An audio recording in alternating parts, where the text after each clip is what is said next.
He was 7 feet tall, straight out of Detroit's East Side, a kid who could have been one of the greatest centers in NBA history.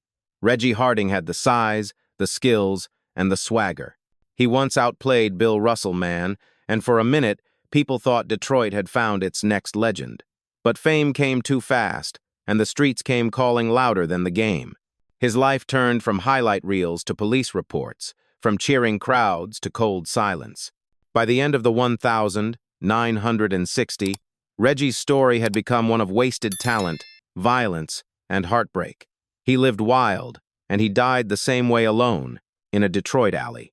Let's get into his story right now. Let me know where you're watching this from in the comments. Grab yourself a warm drink, maybe a cup of water or tea. Sit back, and let's start this journey together. Reggie Harding's story begins on the east side of Detroit, a place known for its grit, its music, and its struggle. He was born on the 4th of May, 1942, in a city that was booming with factories but divided by race and poverty. Detroit in the 1940 period was a world of contradictions. Motown soul on one block, steel and sweat on the next. For young Reggie, it was survival before success. He never really knew his biological father, and his relationship with his mother was complicated from the start. Some accounts say she gave him up when he was still a baby. He was placed in foster care, passed between homes, and grew up feeling unwanted.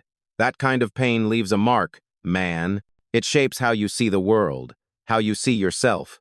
He was tall, early, awkward, shy, and angry all at once, a kid searching for a place to belong. In those Detroit neighborhoods, basketball wasn't just a game, it was an escape. The cracked concrete courts became his classroom, and the sound of a bouncing ball replaced the lullabies he never heard. Coaches and older players quickly noticed something special about this tall, raw teenager who moved faster than anyone his size should. They said he had soft hands, a smooth touch, and the kind of coordination you just can't teach. But off the court, trouble followed him like a shadow. The East Side was rough gangs, hustlers, police tension. Young black men were often trapped between dreams and desperation. Reggie saw all of that, man. He grew up watching people try to make it out, most of them failing. And deep down, he started to believe maybe that was his destiny too. Still, when he picked up that ball, it was like the world made sense for a moment. Teachers described him as unpredictable, sometimes gentle and funny, other times explosive and defensive. One neighbor recalled how Reggie would spend hours shooting alone until the streetlights came on. That boy had demons, the man said, but when he played ball, you could see the peace in him. By the time he entered high school, his reputation was already growing. People whispered about the tall kid from Eastern. They didn't know the pain behind his eyes, they just saw the height, the power, and the promise. Detroit had seen plenty of tough kids, but this one was different. He had something rare, a gift big enough to change his life if only the world would let him.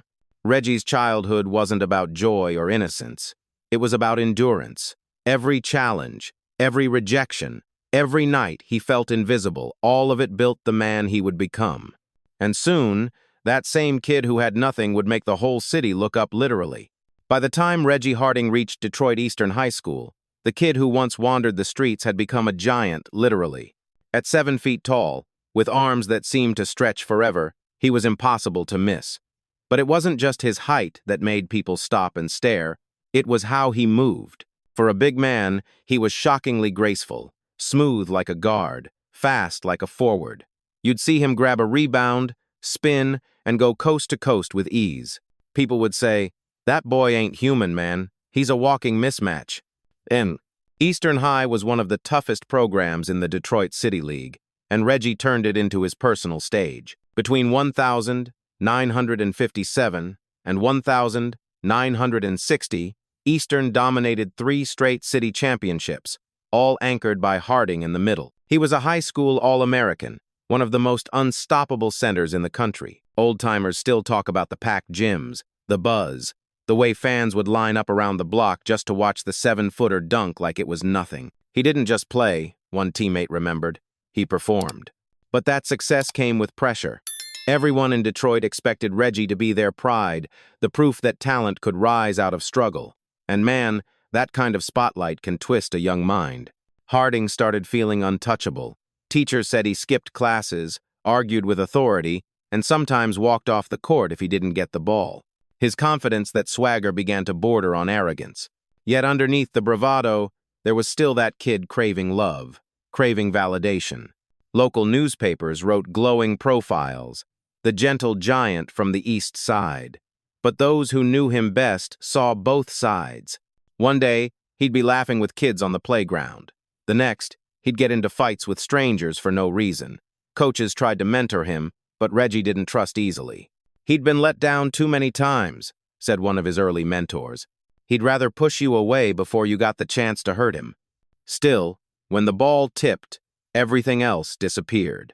His game spoke louder than his attitude. College scouts from all over the country showed up, offering scholarships, opportunities, a way out. But Reggie wasn't interested in classrooms or dorm life. He wanted the pros, the money, the respect. The streets were telling him, "You ready for the league, man? Don't waste time in college." And against all odds and rules, he believed them. By 1962, he was already a legend in Detroit, the first local hero to make people think, maybe we got our own Wilt Chamberlain right here. Kids imitated his hook shot. Adults bragged they saw him play. He represented possibility. But fame is a dangerous thing when it comes too early, especially for someone still haunted by his past. Everyone who watched him knew the same thing. Reggie Harding had the kind of talent that could change basketball. But no one knew how to guide him, how to protect him from himself. And the same city that built him up would soon witness how quickly everything could fall apart. When Reggie Harding left high school, the buzz around Detroit was unreal. This wasn't just another tall kid, this was the kid. The first high school player who looked ready to go toe-to-toe with grown men. By 1962, scouts from the NBA couldn't stop talking about him. The Detroit Pistons, his hometown team, saw something special and took a gamble that would change league history. They drafted Reggie Harding straight out of high school, the first player ever to be drafted without college experience. That move broke tradition, man. It was unheard of back then. But there was one problem. The NBA's rules at the time required a player to be at least 1 year removed from high school. So even though the Pistons picked him, he couldn't suit up right away. That's wild, right? You get drafted, your dream comes true, and then the league tells you to wait. Reggie didn't handle that kind of setback well. Instead of staying focused, he started drifting. He played semi-pro ball for a short time and spent too many nights in the streets of Detroit, surrounded by the wrong crowd. When the Pistons finally brought him in during the 1963-64 season, people were excited to see what the kid could do. The team wasn't great at the time, but Detroit fans loved a hometown story. Reggie's debut was something else, raw, unpredictable, but full of flashes of greatness. That first year, he averaged solid numbers, showing promise as a strong rebounder and shot blocker. He was quick for his size, with soft hands that could catch anything near the rim. And when he locked in, man, he made defenders look small. There's this one story that everyone in Detroit remembers, the night he went up against Bill Russell and the Boston Celtics. Russell was the gold standard, the ultimate competitor, a defensive genius. But that night, Reggie wasn't intimidated. He went right at him, 23 points, 19 rebounds, and the Pistons actually beat the Celtics. Red Auerbach, Boston's legendary coach, reportedly said afterward that Harding had the potential to become one of the best centers in the game. That's high praise, man. That night proved Reggie could hang with anybody. But the flashes of greatness didn't last. Reggie's discipline was shaky. He showed up late to practices, sometimes skipped them entirely. Coaches complained that he didn't take instructions seriously. The Pistons tried to assign veterans to mentor him, but he brushed them off. "They can't tell me nothing," he'd say. He wanted respect, but he didn't want guidance. That combination, pride without structure, started pulling him down. The streets still called his name.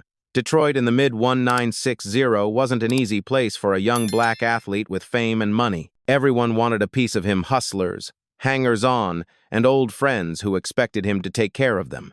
Reggie didn't know how to say no. He started partying harder, showing up with the wrong people at the wrong time. Stories spread about fights in clubs, about carrying a gun around, about wild outbursts during games. Even his teammates didn't always know which version of Reggie they'd get, the unstoppable athlete or the ticking time bomb. One player later said, "Man, he could dominate for 10 minutes, then vanish for the rest of the game. You never knew what was going on in his head. It wasn't that he lacked heart, it's that he was fighting ghosts." The Pistons management tried to intervene, but Reggie wasn't ready to change. His relationship with coaches grew tense. He'd argue during timeouts, curse at referees, storm off the bench. The same defiance that made him fearless on the court made him impossible to control off it. And that attitude, man, it started closing doors. By the end of his first NBA stint, the league knew Reggie Harding had all the tools, strength, agility, charisma, but no discipline. He was living two lives, one as a promising athlete, the other as a reckless Detroit street legend. Everyone who saw him play said the same thing. If he ever figured it out, he could have been great. But figuring it out wasn't in the cards just yet. His rise was just the beginning, and so was his fall. By the mid-1960s, Reggie Harding had become one of the most talked-about young players in the league, but for all the wrong reasons. When he was locked in, man, he looked like a force of nature. He'd snatch rebounds over two defenders, drop in a soft hook, and grin like the court was his personal kingdom. Detroit fans still believed he could turn it around. The problem was, Reggie was living two completely different lives, one in the NBA and one on the streets. The Pistons' front office started to worry. Rumors spread about late-night parties, missed practices, and bad influences hanging around the locker room. Some teammates said he'd roll into games half asleep. Others said he carried a gun in his bag, just in case. That wasn't just talk. Reggie really did keep one close. He'd pull it out, not to hurt anyone, but to remind people he wasn't to be messed with. That's crazy, right? You're in the NBA, living the dream, and still trapped in a survival mindset. His behavior started costing him. In 1964, he got suspended for conduct detrimental to the team. Nobody wanted to say it out loud, but his demons were showing. He'd argue with coaches, clown around during team meetings, and sometimes disappear for days. One Pistons executive later said, "You couldn't tell if he wanted to be a star or an outlaw." And honestly, maybe he wanted to be both. He spent the next couple of years bouncing between the NBA and semi-pro leagues. The Chicago Bulls gave him another shot in the 1967 season, hoping his talent might outweigh the chaos. At first, it looked like he was ready to redeem himself. He slimmed down, said all the right things, and promised he'd changed. And for a few games, he played like the old Reggie, blocking shots, running the floor, showing flashes of brilliance. But the old habits crept back in. He missed curfews, mouthed off to coaches, and once again found trouble off the court. Detroit was still his home, but it was also his downfall. Every time he went back, the old crowd was waiting, the hustlers, the fast women, the easy money. The same people who cheered him when he made it were the ones who pulled him back into the mess. You know how it goes. Man fame doesn't erase the streets, it just makes them louder. Then came the stories that turned legend into myth. Some said Reggie once confronted a man who owed him money and fired shots into the air just to scare him. Others said he used to drive through Detroit, flashing cash, daring someone to test him. It was reckless, dangerous, and all too real. Coaches tried to get him into counseling. But back then, mental health wasn't a conversation in pro sports. You either handled it or you drowned. Reggie was drowning, and nobody knew how to throw him a lifeline. Still, when he stepped on that court, people couldn't look away. His presence was electric, unpredictable, raw, sometimes terrifying. Fans loved him, feared him, and pitied him all at once. Opponents respected him but didn't trust him. One player said, "When Reggie was good, he made you forget his past. But when he slipped, it all came rushing back." By the late 1960s, his career was hanging by a thread. The talent was still there, but the patience of teams was gone. The league was moving on, and Reggie, still only in his 20s, was already considered damaged goods. The glory he once tasted had turned bitter. The cheers faded, replaced by whispers, "That's the guy who had it all and blew it." He wasn't finished yet, though. There was still time for one more chapter, a darker one, where all the pain, pride, and bad choices finally caught up to him. By the late 1960s, Reggie Harding's life was spinning out of control. The NBA dream that once seemed so bright was slipping through his fingers, and the man who'd once been called the pride of Detroit was now being whispered about for all the wrong reasons. You could see it in his eyes. Man, that lost look, like someone who knew he'd crossed too many lines to ever make it back. When you grow up in chaos and never heal from it, that pain doesn't disappear, it just changes form. For Reggie, it turned into anger, paranoia, and self-destruction. He'd been in and out of trouble before, but now the trouble was getting darker. In Detroit, he was no longer seen as a star athlete. He was feared. People called him the baddest man in the city, and not because of basketball. The most infamous story tied to his name was the alleged assault of Florence Ballard, one of the original members of the Supremes. Florence, who'd once been the heart of the Motown sound, told people she had been attacked by a man she trusted, and that man was Reggie Harding. The accusation was never officially prosecuted, but it followed him for the rest of his life. On the streets, people talked. Everyone knew. And the sympathy that had once surrounded him evaporated overnight. It wasn't just about one act, it was the culmination of years of reckless behavior, bad choices, and deep emotional wounds that had never been addressed. Fans who once cheered for him now looked away. Teammates stopped calling. Even old friends from the neighborhood began to distance themselves. That's the thing about karma. It doesn't always come fast, but it always comes. After his NBA run ended, Reggie tried to find footing again. He bounced between semi-pro teams, local leagues, and playground tournaments, still chasing that rush of competition. He'd show up at open gyms and dominate for a while, reminding everyone of who he used to be. Then, just as quickly, he'd disappear again, gone into the night, back to the streets. Some people said he wanted redemption, but he didn't know how to find it. Others said he didn't care anymore. The truth was somewhere in between. He was too proud to ask for help, and too broken to stand on his own. A man at war with himself. Detroit police records from that time show a pattern of arrests for weapons, assaults, and disturbances. Nothing major at first, but enough to paint a picture of someone living on the edge. Coaches who once fought to keep him in the league now avoided his calls. It wasn't just his career that was gone, it was his reputation, his peace, his purpose. And yet, people still talked about his talent like it was a ghost haunting the city. Man, one local coach said, if Reggie had stayed straight, he could have been a Hall of Famer. That's how people remembered him, not for what he did, but for what he could have done. Still, there was something tragic in how it all unfolded. Harding wasn't some cartoon villain. He was a deeply wounded man who never had the tools to deal with his past. Every punch he threw, every threat he made, came from that same place of pain, the orphaned kid from the East Side who never learned how to trust. In his quiet moments, people said he'd talk about wanting to change, about getting back into basketball, maybe even coaching kids one day. But those moments didn't last long. The streets always pulled him back.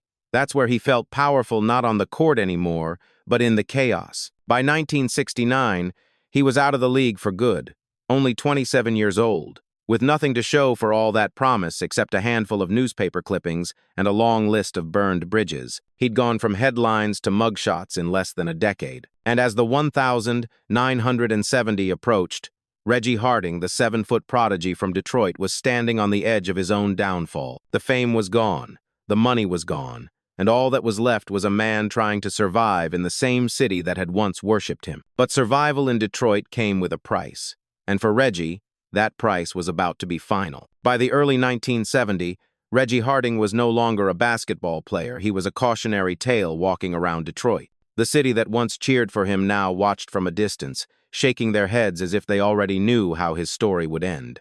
He was still huge, still intimidating, but the light in his eyes was gone.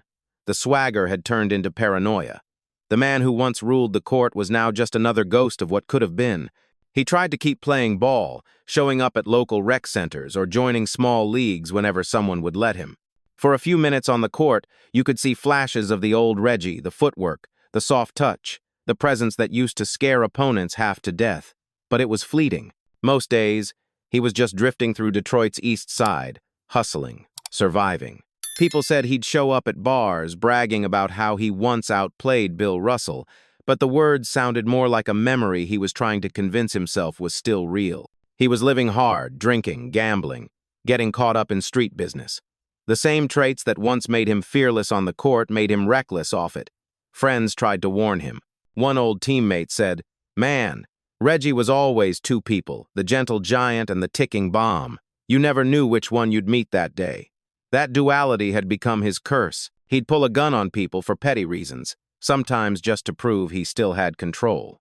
The city's crime wave was rising, and Reggie was tangled right in the middle of it. He wasn't some mastermind criminal, more like a man trying to hold on to power in a world that had already taken everything from him. People in the neighborhood respected his size but feared his temper. You didn't cross Reggie Harding, not if you wanted to make it home that night. Still, there were moments when the old soul peeked through. Neighbors remembered how he'd help kids carry groceries or hand out a few dollars to someone struggling. He wasn't all darkness, just lost. Completely lost. He had a good heart under all that, one woman said. He just didn't know how to use it anymore. But life on the edge has no happy endings. On the 1st of September 1972, Reggie Harding's story came to a violent close. He was sitting in a car near his home in Detroit when someone walked up and shot him multiple times. Some said it was a setup. Others said it was revenge. Nobody ever found his killer. The man who once stood taller than life itself died instantly, slumped in the front seat, only 30 years old. No crowds, no teammates, no applause, just silence. For a city that had seen its share of tragedy, this one still hurt. People didn't celebrate his death. They mourned the waste of it all.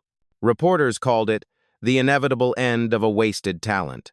But those who'd known him as a kid, who'd seen him smile and joke before the fame, they remembered something different. They remembered the tall, skinny boy who could light up a whole gym when he played. The one who never got the help he needed. Detroit police chalked it up to street retribution, another statistic in a rough decade. But to the people who'd watched him rise and fall, Reggie's death wasn't just about crime, it was about failure. Not just his own, but the system's. The coaches who gave up too soon. The friends who turned away.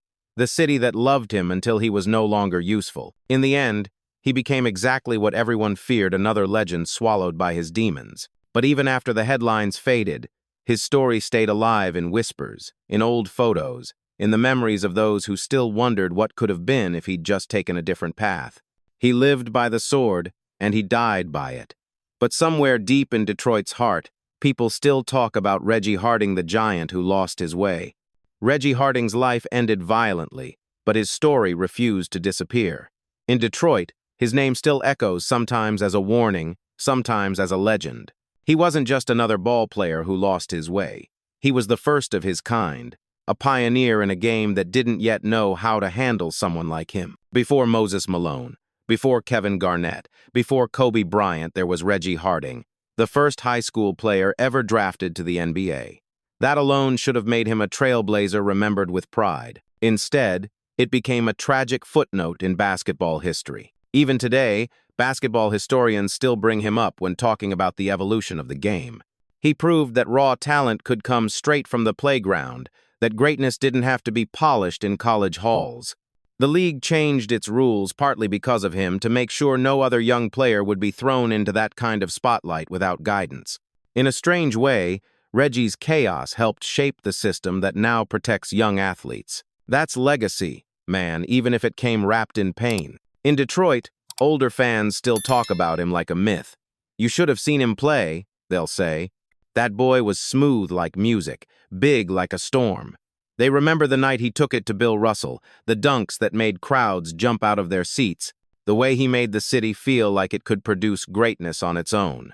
For a community that had seen so much struggle, Reggie was proof that Detroit could create magic. Even if it didn't last, it meant something while it did. But his story isn't just about basketball. It's about what happens when a young man grows up with no one to catch him when he falls. The world gave him fame before it gave him healing. He needed a mentor, a father figure, therapy, something to pull him out of the darkness. Instead, he got cameras, contracts, and chaos. He wasn't ready, and neither was the world around him. In that sense, Reggie Harding's legacy goes deeper than sports. It's a reflection of the pain that so many talented people face, gifted but broken, praised but misunderstood. His life asks a question that still matters today. What happens when a system loves your talent but ignores your trauma? Some younger players who came after him learned from his mistakes. They heard his story from old coaches, from veterans who'd seen it firsthand. It became a quiet lesson in humility, a reminder that talent without peace leads nowhere. And in that way, even his downfall saved lives. In recent years, documentaries, podcasts, and basketball historians have started revisiting his life, trying to understand the man behind the myths. They talk about how the NBA, the city, and even the media failed to see the human being inside the giant. They also remind people that Reggie wasn't all rage and violence. He had charm, humor, and an undeniable love for the game. He was just never able to separate that love from the pain that fueled it. So when people say his name now, it's with a kind of bittersweet respect. They know he made mistakes, big ones, but they also know he mattered. His story belongs to the city that raised him, broke him, and still whispers his name every time a Detroit kid picks up a basketball and dreams of something more. Reggie Harding may have died young, but his shadow still stretches across every playground, every gym, every young player who thinks they're invincible. He was proof that talent can open doors, but without peace, those same doors can close just as fast. When you look back on Reggie Harding's life, it feels like watching a movie that was never finished, all promise, no closure. He had everything a kid could dream of: height, skill, charisma, and a hometown that believed in him. But the same city that lifted him up also watched him fall, powerless to stop it. Reggie was Detroit through and through, tough, raw, beautiful, and tragic all at once. He wasn't just a basketball player. He was a symbol of what happens when potential meets pain. Every time he stepped on the court, you saw glimpses of greatness. Every time he stepped off, you saw the cracks. It's easy to say he threw it all away, but life's never that simple, man. When you grow up with nothing, surrounded by struggle and noise, sometimes success feels like another kind of trap, and Reggie couldn't escape it. There's something haunting about how quickly his story went from hope to heartbreak. One decade, he was a high school hero. The next, he was gone. No farewell tour, no second chance, no redemption arc, just a name whispered in Detroit bars and basketball circles. You remember Reggie? And every time someone says it, you can feel that mix of sadness and disbelief, like everyone still wishes he'd made it out alive. But maybe, in a strange way, he did. His story didn't die with him. It became part of Detroit's soul, a reminder of how thin the line is between genius and destruction. People still talk about him, still wonder what could have been. Some even say that every time a kid from the East Side makes it big, a piece of Reggie's spirit goes with them. Because he was the one who proved that talent could come from anywhere, even the roughest streets. So what do we take from all this? Maybe it's that greatness isn't just about talent. It's about timing, support, and the people who stand by you when the lights go out. Reggie didn't have that, and that's the real tragedy. If someone had reached him, mentored him, maybe the story would have ended differently. Maybe he'd still be alive, coaching kids, teaching them not to make the same mistakes. Was it karma? Maybe. Was it pain that went untreated for too long? Definitely. But one thing's for sure, Reggie Harding deserves to be remembered for more than his mistakes. Because buried underneath all that chaos was a kid who just wanted to matter, a kid who wanted to be seen. And man, for a moment, the whole world did see him. His name might have faded from the record books, but thanks to stories like this and people like you keeping his memory alive, he's not forgotten. So what do y'all think, fam? Was Reggie Harding truly underrated? Or was he a man who never got the chance to find peace? Drop your thoughts below. And as always, thanks for watching. And rest in peace to Reggie Harding, the giant from Detroit who flew too close to the fire.